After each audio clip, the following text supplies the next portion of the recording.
정보가 없어서 더 높은 연봉을 받을 수 있는데 그러지 못했던 사례를 제가 많이 봤기 때문입니다.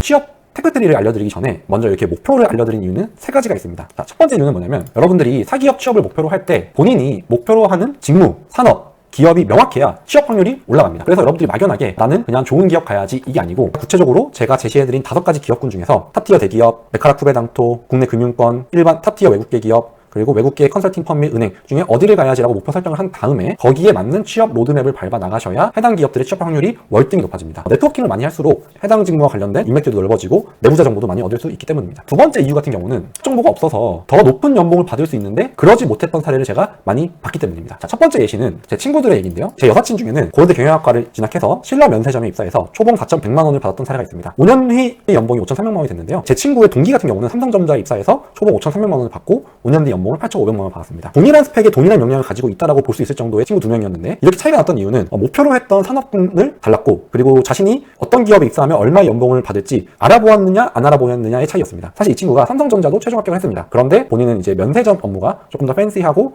본인이 친숙하기 때문에 파는 것보다는 면세품을 팔겠다라고 해서 이쪽으로 갔었는데요. 이때 선배님들이 연봉이나 이런 부분에 대해서 조언을 해줬다면 아마 다른 선택을 했을 거라고 현재 많이 후회를 하고 있습니다. 결국 이 친구 같은 경우는 5년 후에 본인 동기가 자신보다 3천만 원 넘게 더 높은 연봉을 받는 걸 듣고 퇴사한 다음에 현재는 로스쿨을 다니면서 변호사 준비를 하고 있습니다. 자, 두 번째 예시를 말씀드리도록 하겠습니다. 자, 두 번째 예시는 조금 더 드라마틱한 사례인데요. 자, 이거는 제 친구와 제 수강생의 사례입니다. 제 친구 같은 경우는 연세대학교 화학공학과를 졸업했지만 문과 직무 수행을 희망해서 신세계 백화점 영업직으로 들어갔습니다. 초봉 4,300만 원을 받았습니다. 반면 제 수강생 같은 경우는 제가 추천하는 알짜 외국계 IT 탑티어 기업에 제가 입사를 도와드렸고 초봉 5,500만 원을 받았습니다. 해당 사례만 보더라도 스펙이 높다고 무조건 더 높은 티어의 기업에 간다는 것이 보장되지 않는다는 것을 알 수 있습니다. 마지막 사례 같은 경우는 아주 모범적인 사례인데요. 고려대 가정교육과와 식품공학과를 이중 전공하고 증권사와 투자은행 취업 준비를 하고 있는 사례입니다. 자, 이분 같은 경우는 원래 중고등학교 선생님이 되기 위해서 고려대학교 사범대 가정교육과에 입학했습니다. 하지만 교생 실습 등을 해보더니 선생님이 되기보다는 사기업 취업을 하고 싶어서 평소에 또 먹는 것도 좋아하고 해서 식품공학과를 이중 전공했는데요. 따라서 CJ제일제당, 오뚜기, 동서식품과 같은 식음료 국내 대기업 취업을 희망했습니다. 하지만 저와 상담을 통해서 제가 사실은 더 탑티어 기업들이 존재한다. 그래서 한번 거기를 준비해보는 것이 어떨지 권해드린 다음에 첫 번째 인턴으로 정말 운이 좋게도 로컬 사모펀드 스톤브리지 캐피탈에 최종 합격하게 되었습니다. 해당 사모펀드 같은 경우는 그 연 운용액이 3조가 넘는 초거대 로컬 사모펀드인데요. 여기서 기업을 사고 파는 업무들을 많이 하는데 지원자 같은 경우는 여기서 사모펀드가 인수한 기업의 경영 정상화와 매출 증대 업무를 수행했습니다. 그리고 퇴사한 다음에 이 기업을 사고 파는 일 그리고 증권업, 재무업